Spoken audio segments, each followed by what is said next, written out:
मस्जिद, आलीशान guest house, आतंकी टाउनशिप की सीक्रेट कहानी आज हम आपको बताने वाले हैं। पाकिस्तानी सेना और आईएसआई दे रही आतंकियों को ट्रेनिंग। ऑपरेशन सिंदूर ने मिटा दिए ठिकाने। रहने के लिए multi storeys building, school, market, swimming pool, gym, hospital और स्पोर्ट्स कॉम्प्लेक्स। ये किसी पॉश सोसाइटी की नहीं, पाकिस्तान और पीओके में बने आतंकी ठिकानों में मिलने वाली सुविधाओं की लिस्ट है। भारत की एयरफोर्स ने 7 मई को ऑपरेशन सिंदूर चलाकर ये ठिकाने तबाह कर दिए। कुल 9 ठिकानों को टारगेट बनाया गया। खुफिया एजेंसियों की माने तो सीक्रेट रिपोर्ट मिली है, जिससे पता चला है कि एयरफोर्स ने ऑपरेशन के लिए आतंक के इन्हीं ठिकानों को क्यों चुना। इस रिपोर्ट में पाकिस्तान और पीओके में चलाए जा रहे आतंकियों के ट्रेनिंग कैंप की पूरी इनसाइड स्टोरी आपको पता चल जाएगी।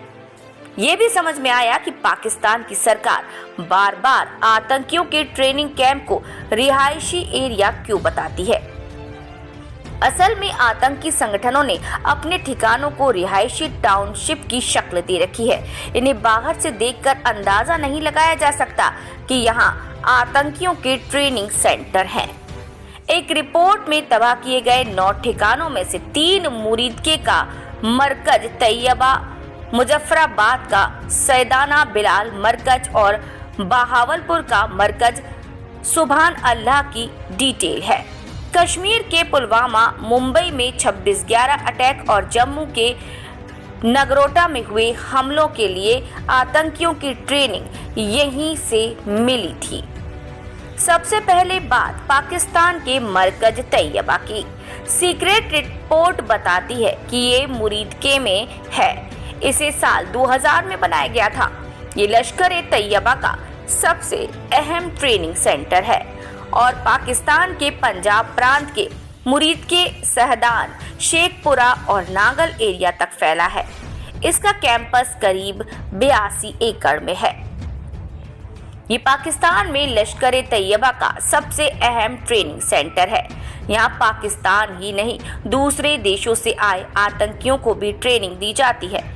लश्कर के बड़े आतंकी आमिर हमजा, अब्दुल रहमान आबिद और जफर इकबाल यहीं रहते हैं। इस एरिया को ट्रेनिंग सेंटर के साथ टाउनशिप की तरह डेवलप किया गया है। इसमें मदरसे, मार्केट के अलावा रिहायशी एरिया भी है। यहाँ आतंकी परिवार के साथ रहते हैं। फिश फार्मिंग और खेती भी की जाती है। रिपोर्ट में बताया गया है कि यहाँ हथियार रखने के लिए अलग से जगह बनाई गई है। फिजिकल ट्रेनिंग कैंप है। बाहर से आने वाले युवाओं को ब्रेन वॉश करने के लिए कैंपस है। इसी कैंपस में सूफा एकेडमी भी है। ये धार्मिक स्थल है। यहाँ पुरुषों और महिलाओं को अलग अलग धर्म की जानकारी दी जाती है। युवाओं को धर्म के लिए हथियार उठाने के लिए उकसाया जाता है। 1000 स्टूडेंट्स के लिए कोर्स लश्कर जमात के मौलाना पढ़ाते हैं। मरकज में अलग अलग कोर्स में 1000 स्टूडेंट को दाखिल मिल सकता है। यहाँ लश्कर से जुड़े मौलाना युवाओं को कट्टर बनाने के लिए ट्रेनिंग देते हैं, जैसे किसी कॉलेज में गेस्ट लेक्चरर होते हैं। इसी तरह जमात उल दावा से जुड़े मौलाना भी जिहाद की ट्रेनिंग देते हैं।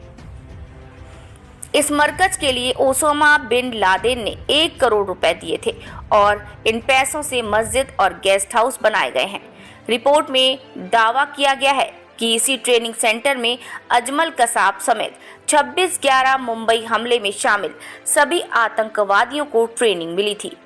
ये आतंकियों को इंटेलिजेंस की ट्रेनिंग भी यहाँ दी जाती है।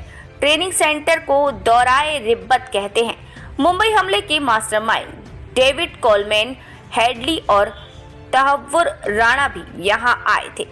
यहीं उनकी मीटिंग हुई थी। अब्दुल रहमान सैयद उर्फ पाशा, हारून और खुर्रम भी साथ थे। ये सभी जकी उर रहमान लखवी के कहने पर मिले थे। हेडली ने अमेरिकी जांच एजेंसी के सामने अपने पाकिस्तान जाने और लश्कर की मीटिंग में शामिल होने की बात कबूल की थी। कैंपस में हाफिज सईद और जकी उर रहमान लखवी के लिए घर भी बनाए गए। दोनों अक्सर यहाँ आते रहते थे।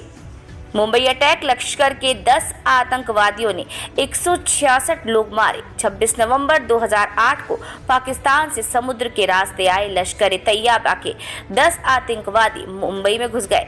सभी दो दो के ग्रुप में बढ़ गए। दो आतंकवादियों ने साउथ मुंबई के कोलाबा लियोपोल्ड कैफे को निशाना बनाया। दो आतंकी नरीमन हाउस, दो Chhatrapati Shivaji terminus, hotel Trident Oberoi और ताज होटल की तरफ बढ़ गए और उसके बाद हमला किया, जिसमें 166 लोग मारे गए। इन्हीं सब आतंकवादियों की ट्रेनिंग सेंटर है ये खुफिया जगह, जो दिखती है किसी रिहायशी इलाके की तरह, जिसे ऑपरेशन सिंदूर के तहत तबाह किया गया।